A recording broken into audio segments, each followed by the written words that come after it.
Les adversités que nous passons jouent un rôle clé dans le développement de la résilience humaine et l'expansion de la compréhension existentielle.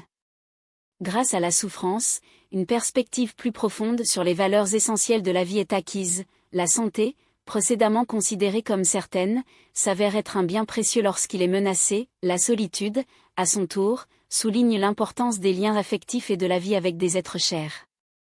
Ainsi, les épreuves ne constituent pas de simples obstacles, mais des catalyseurs de maturation spirituelle et de l'expansion de la conscience. Dans ma trajectoire personnelle, un épisode frappant s'est produit à 14 ans, pendant le traitement contre la leucémie, lorsque j'ai vécu une expérience de mort presque qui a redéfini ma perception de la réalité. À l'époque, après une collection de sang du matin, mon tableau clinique a empiré en raison de l'effondrement de 3 vertèbres lombaires, entraînant une douleur intense et le besoin d'immobilisation à travers un gilet orthopédique. Alors qu'un technicien a effectué les mesures de mon torse pour fabriquer l'appareil, j'ai ressenti les premiers signes de mal, la vision nuageuse, les points sombres dans le champ visuel et une faiblesse progressive.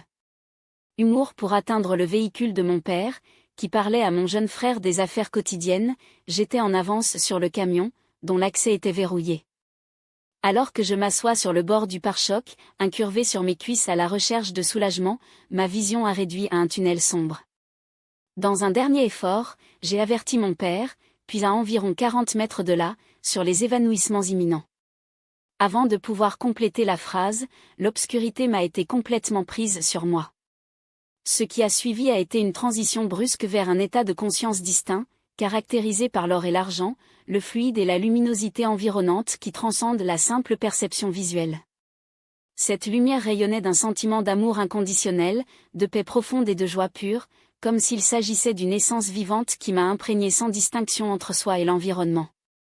Dans cet espace intemporel, qui semblait subjectivement s'étendre à l'éternité, je suis tombé sur une silhouette masculine vêtue d'un long manteau, dont la silhouette a immédiatement évoqué la présence de mon grand-père paternel, décédé 7 ans plus tôt. Bien que leurs traits faciaux soient restés indistincts, la familiarité de leur essence était indubitable. La communication entre nous s'est produite de manière non verbale à travers un échange télépathiquement intuitif. D'après les mots échangés, retirait clairement le message que tout irait bien, tant qu'il persistait à ma manière. J'ai interprété ce message comme un signe qu'il surmonterait la leucémie tant qu'il a gardé la détermination. L'expérience, cependant, a extrapolé la portée individuelle. J'avais l'impression d'appartenir à ce plan d'existence, où le temps et l'espace se sont dissous dans une unité harmonieuse. Soudain et de façon inattendue, j'ai été renommé dans le corps physique, comme aspiré par un conduit invisible.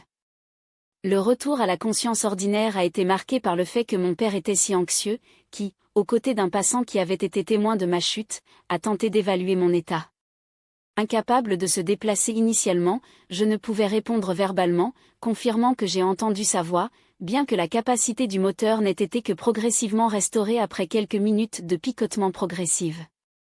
J'ai découvert plus tard que mon père, quand il a réalisé mon évanouissement, avait voyagé à vitesse les 40 mètres qui nous séparaient, m'empêchant d'atteindre le sol. Cet épisode, qui s'est produit au milieu d'un traitement contre le cancer, qui s'étendrait toujours pendant 8 mois de chimiothérapie intense, a fonctionné comme un bassin versant dans mon existence. À partir de ce moment, j'ai développé une sensibilité aiguë pour les perceptions qui ont transcendé le plan matériel, comme si un canal de communication avec des dimensions subtiles, soit par des entités divines, des guides spirituels ou des êtres décédés, avait été ouvert. Cette connexion est devenue un phare pendant les moments d'une plus grande angoisse, offrant des conseils et du confort. La confiance dans ces idées m'a permis de faire face à des difficultés ultérieures avec une position plus sereine, transformant le voyage terrestre en une expérience moins coûteuse, et dans une certaine mesure, même ludique. Une telle expérience a suscité de profondes questions sur la nature de la souffrance et le but de l'existence, me renforçant pour un chemin de recherche spirituelle. Les réflexions résultant de ce processus, associées aux expériences extrasensorielles suivantes, y compris les projections de conscience et les contacts avec des entités inconnues, ont consolidé ma compréhension que la vie, bien que précieuse, a un caractère éphémère. C'est un passage transitoire, une sorte de jeu cosmique dont les règles et les significations dépassent une apparence phénoménale. La souffrance dans ce contexte ne se présente pas comme une fin en soi, mais comme un instrument d'évolution.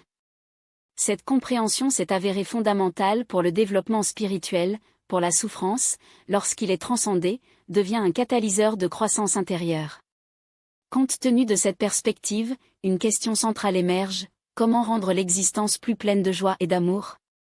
Bien que l'essence de cette expérience transcende le langage et que beaucoup de ceux qui ont connu des phénomènes similaires, soit par des projections conscientes ou des expériences de mort imminente, souhaiteraient la partager comme un cadeau ineffable, il est possible d'en extraire des principes directeurs.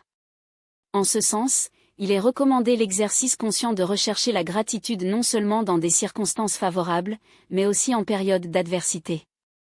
La souffrance, lorsqu'elle est intégrée à la sagesse, renforce l'esprit et élargit la compréhension.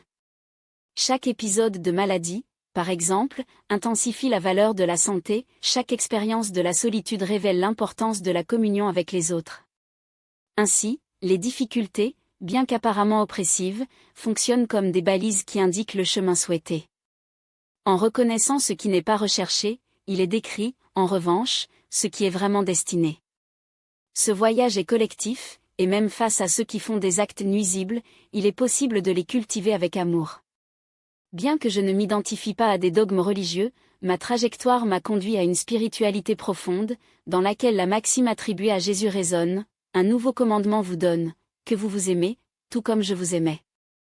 Cette leçon, absorbée par l'injonction, renforce l'idée que, indépendamment des trajectoires individuelles, tous convergeront le même sort, un état de plénitude, de paix et d'amour inconditionnel. S'il s'agit de l'horizon final, pourquoi ne pas l'intégrer dans l'existence terrestre? C'est une pratique délibérée. Face à l'adversité, il est autorisé à ressentir les émotions qui surviennent, les reconnaisse, puis les remercie pour leur fonction directrice. Chaque défi, lorsqu'il est observé avec soin, révèle la direction dans laquelle l'énergie et l'intention doivent être dirigées. Cette sagesse intérieure, accessible à tous, nécessite cependant que l'immobilité et le silence soient perçus. L'orientation peut se manifester à bien des égards, dans des dialogues apparemment décontractés, lors de réunions importantes ou même par le biais de messages transmis par d'autres êtres. Dans ma propre trajectoire, la recherche de réponses a commencé dans les textes sacrés, mais les explications conventionnelles n'ont pas répondu à mes questions. Cela m'a amené à explorer d'autres traditions, comme le bouddhisme, l'hindouisme et le jaïnisme, dont les enseignements offraient des perspectives plus alignées sur mes expériences. C'est en plongeant dans ces philosophies que j'ai commencé à recevoir non seulement des réponses théoriques mais aussi des confirmations empiriques. La première méditation consciente à l'âge de 19 ans a marqué un point d'inflexion. En inspirant profondément, je me détendais au-delà des limites physiques, d'abord, aux dimensions de la maison, puis de la ville, puis, de l'État, de la planète, de la galaxie, enfin, de l'univers entier. Lors de l'expiration, je suis retourné à la forme humaine, mais le sentiment d'unité avec l'ensemble a persisté. Dans cet état de dissolution des contours individuels, j'ai entendu un léger bip, qui a rappelé l'existence du corps physique toujours immobile dans la résidence de mes parents. Le retour était progressif, la conscience a été rétractée et les sensations du corps, le visage, les pieds, ont été restaurées après des minutes d'immobilité. Cette expérience a non seulement validé la projection extracorporelle qu'elle avait été des années plus tôt, mais a également révélé une vérité fondamentale: l'expansion de la conscience est accessible lors du contrôle et fait confiance au flux naturel de l'existence. À partir de là, j'ai commencé à étudier systématiquement les phénomènes expérimentés, testant l'hypothèse après hypothèse. Chaque perspicacité théorique a été suivie d'une confirmation pratique, qui transformé ma relation avec la spiritualité. J'ai arrêté de chercher des réponses de dogmes pour trouver la sagesse dans les expériences directes et les enseignements de maîtres tels que Jésus, Bouddha et Krishna, des personnalités qui, malgré leurs différences culturelles, ont souligné la même vérité, l'essence divine inhérente à chaque être. Tout comme tous les chemins mènent au sommet de la même montagne, quel que soit le point de départ, chaque tradition spirituelle, lorsqu'elle est voyagée avec dévouement, conduit à la dernière réussite. Ce qui est observé, c'est donc que la maladie, la pauvreté ou la solitude ne sont que des manifestations de désalignement entre l'âme, intrinsèquement bon, et les limites imposées par l'esprit et le corps. Lorsque cette déconnexion se produit, les déséquilibres qui s'expriment comme une souffrance surviennent. La reconnexion, à son tour, restaure l'harmonie et révèle le plus grand but de l'existence. L'harmonisation entre la conscience individuelle et l'essence spirituelle ne résulte pas d'un effort intellectuel délibéré, mais d'une reconnaissance organique de la vérité intrinsèque à l'être. Lorsqu'il est indiqué, par exemple, des déclarations telles que vous êtes un individu doté de la noblesse intérieure, dont la présence rayonne la bonté et dont le sourire reflète la lumière de l'âme, n'est pas une simple construction discursive, mais la verbalisation d'une réalité déjà connue au niveau profond. En ce moment, il existe un alignement entre la perception consciente et la sagesse innée de l'âme, générant un sentiment de plénitude et de connexion authentique. En revanche, lors de la publication de jugements disharmonieux, comme leur conduite révèle la dureté et le manque de compassion, un conflit est établi entre l'identité essentielle et l'image projetée. Cette dissonance provoque non seulement un inconfort émotionnel, mais met également en évidence la rupture du lien avec la principale source d'être. La douleur résultant de cette inadéquation sert ainsi d'indicateur précis de la distance entre l'expression extérieure et la vérité intérieure, invitant le réalignement avec la nature authentique de l'existence.